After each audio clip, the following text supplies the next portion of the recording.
Hi, everybody. This is Linda with Bedtime Bible Chat. Forgive my appearance. After I finish Bedtime Bible Chat, I'm going out and work in the garden. But it's a little bit cool, so I got my sweatshirt on. Stay warm. It's not quite 60 yet. So, anywho, we are doing Proverbs 11, verse 3. And we've noticed that in Proverbs it's talking about honesty, wisdom, knowledge, all the moral characteristics of an upright person, a person that you can trust and you can rely on. So this is what this lesson's going to be about also. Let's go over there and look at it. All right. Proverbs 11, verse 3. The integrity of the upright shall guide them, but the perverseness of transgressors shall destroy them. Now, this looks like it's a lesson that's quite obvious, right? In today's world, it doesn't seem too obvious because there's so much lying and deceiving going on. There's so much stealing, corruption. If you name it, it's happening. Now, if you are an honest person, it can make your life very much easier than a person who's not honest. Forgive all that bad grammar, but I was getting tongue-tied. Anywho, when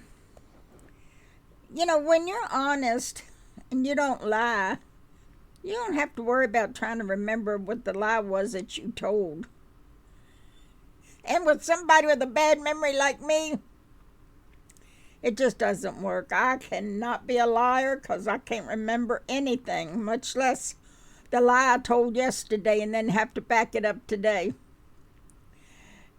And it's a very cumbersome millstone around your neck to be a liar. And to keep from being found out and disgraced, you've got to always be on your P's and Q's. You've got to learn how to talk without admitting anything, because you can't admit that you lied. So it really makes life difficult for you. Those who don't lie, hey, when you said something yesterday and you have to repeat it today, it's simple because it was the truth. So, you don't have to remember. What was that lie I said yesterday? When you are honest, people know it. And people want to do business with an honest person. They don't want to do business with a liar and a thief and a wicked person. They want to do business with someone they can trust. If you're friends with a liar, which I doubt you are, it sure makes your friendship hard to deal with, because you don't know whether that friend's lying to you or telling you the truth.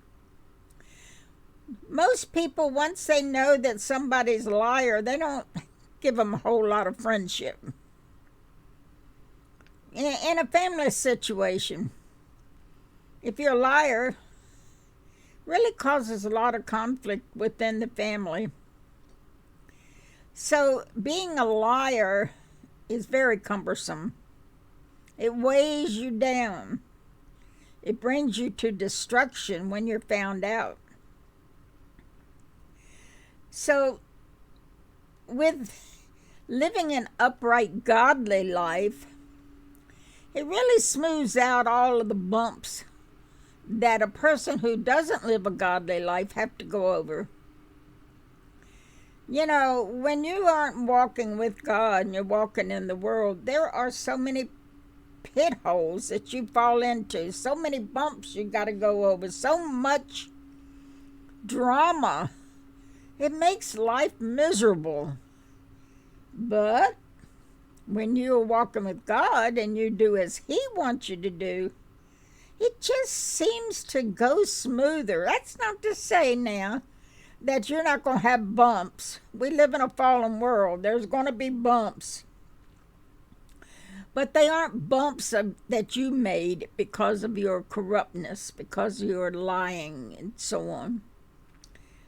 We got enough bumps in this world with all the fallen world disasters that are coming upon us. What with their... I got to be careful here. So, all right. What with things going on around us? We got enough bumps. We don't have to make more bumps for us. So I guess the lesson here is when you live a godly life, you tend to live a more calm life, more calm.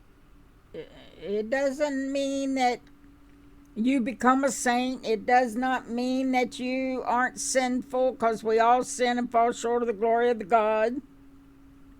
And it doesn't mean that this fallen world isn't going to throw something at you. It just means that you will have less bumps, a whole lot less bumps than the fallen world has.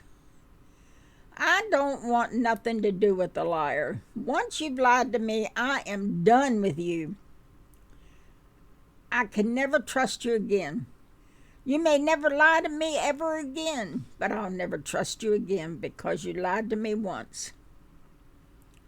If you've cheated me, I'll never trust you again. If you've caused me grief or hurt me in some way, I'll never trust you again. I drop you like a hot potato.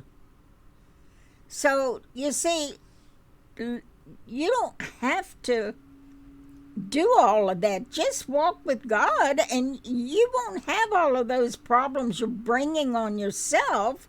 People will want to be around you. People will want to be your friend, do business with you, whatever. People who are righteous, they can tell a sneaky snake. And you're wondering, well, why won't they let me be in their little clique? Because their little clique is full of righteousness and they don't want satanic type things in there. But that's just my opinion. Well, guys, that's all I can do on this. This one was a hard one to expand since we've talked about this type of subject so many times. And I'm sure so many times more we're going to be talking about it, because Proverbs is filled with this type of lesson. So, commune with the Lord. You know, when we have no real hope of finding righteous, like-minded Christians close to our home that we can be friends with or do business with, etc., etc., it really gets lonely. And if you're shut in, that makes it even harder on you. You're more lonely. So when you commune with the Lord, at least you've got the Lord. He is with you. He is your friend, and he's there to listen to you talk. You don't ever have to worry about him lying to you. So commune with the Lord. It sure will make life a lot easier. That's all I can tell you. Well, guys, that's all the damage I can do in one day. Am I excited to go plant flowers? Yeah.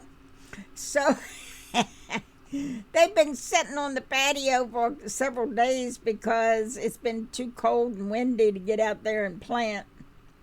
So, it's supposed to get windy again today, but right now it's calm. So, I'm going to get out there, even though it's chilly, I'm going to get out there and get those planted. One of these days I'll remember to do a gardening video. But you know me, I forget my head if it wasn't attached to my shoulders. So I hope to see you tomorrow on Bedtime Bible Chat. If I don't forget. I almost did one time. It was the last minute and I said, oh no, I didn't do Bedtime Bible Chat. So I hope to see you tomorrow on Bedtime Bible Chat, if the Lord's willing. Bye-bye.